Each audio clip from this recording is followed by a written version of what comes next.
Oregon and Washington are on fire, and the United States is now at its highest possible wildfire alert level. Preparedness level 5, the top of the scale, the point at which the nation's firefighting resources are considered fully committed. And a dangerous new threat is arriving this weekend. A major dry cold front is tracking into the inland northwest, with wind gusts expected to reach 50 miles per hour Saturday night. 50 miles per hour gusts, relative humidity dropping into the single digits, temperatures near 100 degrees. That specific combination, high wind, no moisture, cured fuel, is what firefighters call a worst-case scenario. And it's landing on a region that already has more than 40 uncontained large fires burning across it right now. Let's get right into it, because the numbers today are the story, and the forecast is the reason this can't wait. Where the country stands. Today is Saturday, August 1st, 2026. National Preparedness Level 5, the maximum. Here's what you need to know. The National Interagency Fire Center, NIF, the agency that coordinates the entire country's wildfire response, confirms the nation is holding at Preparedness Level 5, with roughly 84 large fires actively burning and uncontained across the country. More than 26,000 firefighters and support personnel are committed nationwide, and so far this year, about 4.8 million acres have burned, well above the 10-year average for this date, running at roughly a third more than normal. Preparedness Level 5 isn't a phrase to skim past. On a scale of 1 to 5, 5 is the ceiling. It's the formal declaration that national wildland firefighting resources are fully committed, that the crews, the engines, the aircraft, and the incident teams are stretched to the point where fire managers are taking emergency measures just to keep operations staffed. It's the system telling you in its own language that it's running out of margin. Oregon, the center of the crisis. Oregon is the center of this national crisis. Roughly 30 large fires are actively burning in that single state, more than a third of every large fire burning in the entire country. Around 24,000 Oregonians are under some level of evacuation notice. The most dramatic development is the Bench Fire, 4 miles south of Warm Springs in central Oregon. It has grown to roughly 65,000 acres, a jump of nearly 20,000 acres in a single overnight period. NIFS describes its behavior in the language fire crews use for something that isn't under control: short crown runs, group torching, long-range spotting. That last term matters.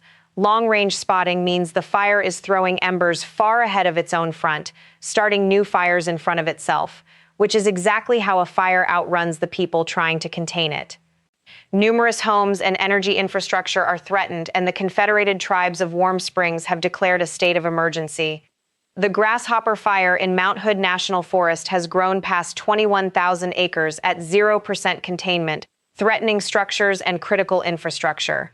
Oregon has now invoked its 11th conflagration declaration of 2026 for that fire, a state mechanism that mobilizes additional firefighting resources, and a number that tells you how relentless this season has been. But the largest fire in the region sits right on the Oregon-Idaho border, the Big Grass Fire, southwest of Jordan Valley, which has burned to roughly 303,000 acres. It pushed across the state line into Idaho with enough force that Idaho's governor declared a fire disaster emergency and deployed the National Guard. Level 3 Go Now evacuations remain in effect in Owyhee County, Idaho. If you're in the Jordan Valley, Pleasant Valley, or South Mountain area, follow every instruction from the Owyhee County Sheriff's Office without waiting. In eastern Oregon, the Fox Fire near Huntington earlier this week forced the closure of Interstate 84 for roughly 70 miles between Baker City and Ontario, a major artery shut down by fire. That closure has since been partially lifted, but it's a marker of how far these fires are reaching beyond the wilderness and into the infrastructure people depend on every day. Washington, a fire that doesn't rest. Moving north into Washington, 11 large fires are burning uncontained. The largest is the Kaiser Canyon Fire near Nesbalem in Okanogan County, which has burned to roughly 129,000 acres at around 29% containment. This is a Tier 1 priority fire, the highest priority category, managed by a complex incident management team with more than 1,100 personnel assigned, and a second team now mobilizing from Alaska to join the response. NIFC describes its behavior as active, with uphill runs, flanking, and short-range spotting. Numerous structures are threatened, and Level 3 evacuations have been expanding. There's a detail from the Kaiser Canyon command team worth reading almost exactly as they said it, because it cuts through everything. Asked about the biggest threat right now, the incident's leadership didn't name a town or a structure. They said the biggest threat is wildland firefighter and public safety. When the people running a 129,000-acre fire tell you their number one concern is keeping their own crews alive, that's the honest measure of how dangerous conditions have become. The Kaiser Canyon fire has been growing at an average of nearly 12,000 acres a day. It burns actively both day and night because the overnight humidity recovery that normally gives fuels and firefighters a break in the dark simply isn't happening. The fire doesn't rest, which means the crews can't either. Elsewhere in Washington, the Modrite fire in the northeast part of the state has burned past 21,000 acres with extreme fire behavior, and 15 structures have already been lost. As of Friday, the state reported more than 1,000 wildfires burning statewide, with over 700 of them east of the Cascades, the dry side, where this weekend's danger concentrates. The scale of the response. Step back and look at what's fighting all of this, because this is what Preparedness Level 5 is really about. More than 26,000 personnel are committed nationwide. In the Northwest area alone, there are dozens of large incidents with close to 18,000 assigned personnel. Hundreds of crews, hundreds of engines, and a large share of the nation's firefighting helicopters are all in the field at once. And here's the clearest sign of how stretched the system is. When the country runs out of its own margin, it reaches beyond its borders. And it has. A team of specialists from Australia and New Zealand, more than 70 personnel, has crossed the Pacific and is now assigned to large fires in the Northwest. On top of that, 4 military C-130 air tankers, equipped with the Modular Airborne Firefighting System, have been deployed, 2 from an Air Force Reserve wing in Colorado, 1 from the Wyoming Air National Guard, 1 from the California Air National Guard, all sent to bases in Oregon and Northern California. Think about what that means. The nation is flying in firefighters from the other side of the planet and pulling military transport aircraft into civilian fire duty. That's not a routine fire season. That's the response you mount when the ordinary system is already at its limit, which is the exact definition of Preparedness Level 5. The forecast nobody wants, and it's into that already maxed out situation that this weekend's weather arrives. Here's the forecast, straight from NIFC's own predictive services, the part of the situation report fire managers watch most closely of all. A major wind event is developing across the inland Northwest this weekend. NIFC's language is specific, an unseasonably strong weather system producing widespread gusts of 35 to 50 miles per hour, with localized gusts exceeding 50 miles per hour over high terrain. And NIF's own conclusion, not mine, is that widespread critical to locally extreme fire weather conditions can be expected. That's the agency's own wording. Take it seriously. The reason this is so dangerous comes down to 2 words: dry front. When a normal cold front passes, you get wind and you get rain, and the rain helps. A dry cold front gives firefighters all of the wind that tears apart their containment lines and none of the moisture that would help them fight back. The temperature drops, the wind arrives, and the rain never comes. It's the single most dangerous fire weather setup there is, and it's the one that's forecast. The wind builds Saturday, peaks Saturday night as the front moves through, and strong westerly winds continue into Sunday across the northern Rockies and northern Great Basin.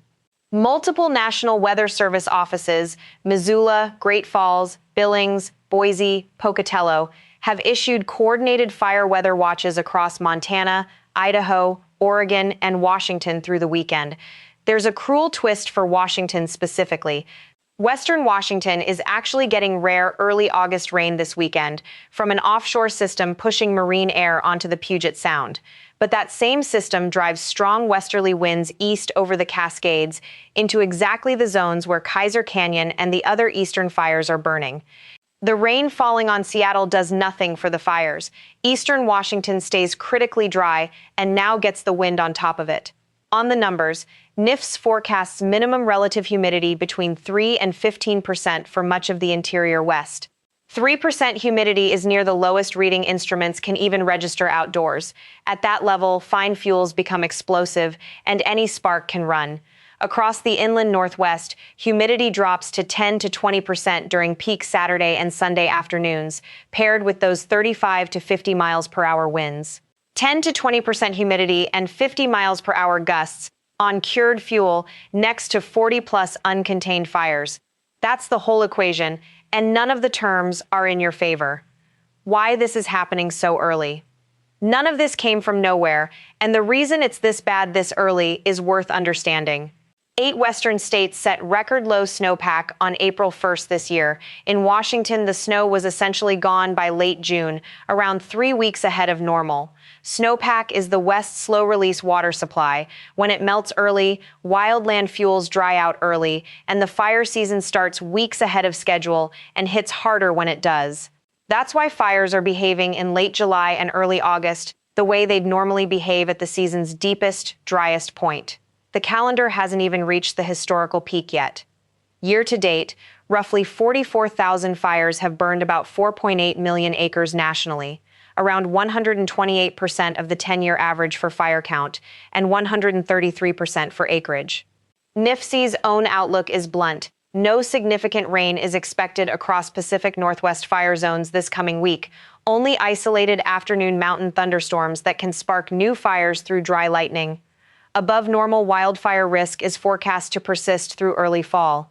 This does not resolve in days. What you should do right now, if you're anywhere in the fire regions of Oregon, Washington, Idaho, or Montana, here are the action items straight from fire management officials. Before this wind event peaks, register for your county's emergency alert system tonight. Okanogan, Wasco, Harney, Malheur, Owyhee. If you haven't already, do it now, not Saturday. Know your evacuation level. Level 1 means be ready. Level 2 means be set to leave at a moment's notice. Level 3 means go now, immediately. Do not wait. In a fast-moving, wind-driven fire, emergency crews cannot guarantee they'll reach your door in time. Keep your gas tank full every night. In a fire emergency, stations along evacuation routes may be closed or overwhelmed. Have a go bag by the door. Medications, copies of important documents, water, and 72 hours of supplies. And do not create new ignitions. Check fire restrictions before any outdoor activity. Equipment sparks from trailer chains dragging on pavement, from exhaust systems, from off-road vehicles have started fires this season. In a weekend forecast to hit 3% humidity and 50 miles per hour gusts, a single spark can become the next 100,000-acre fire. Every human-caused ignition pulls firefighters off the fires already burning. The bottom line. To close, the country is at Preparedness Level 5, the highest it goes, around 84 large fires burning uncontained, 4.8 million acres gone so far this year, 30 large fires in Oregon, 11 in Washington, the bench fire at 65,000 acres, Big Grass at over 300,000, Kaiser Canyon near 130,000, and a major unseasonably strong dry wind event landing Saturday night, confirmed by NIFCs and echoed by fire weather watches across 4 states. This is a developing situation. The next 48 hours, as that front moves through, will tell us how much worse it gets before it gets better. If this was useful, subscribe and turn notifications on. But mostly, think about the 26,000 personnel on these fires tonight, the 70-plus international specialists who crossed the Pacific to help, and the crews whose own leadership says their biggest fear is simply getting everyone home safe. Check your alerts, know your zone, and take care of each other out there.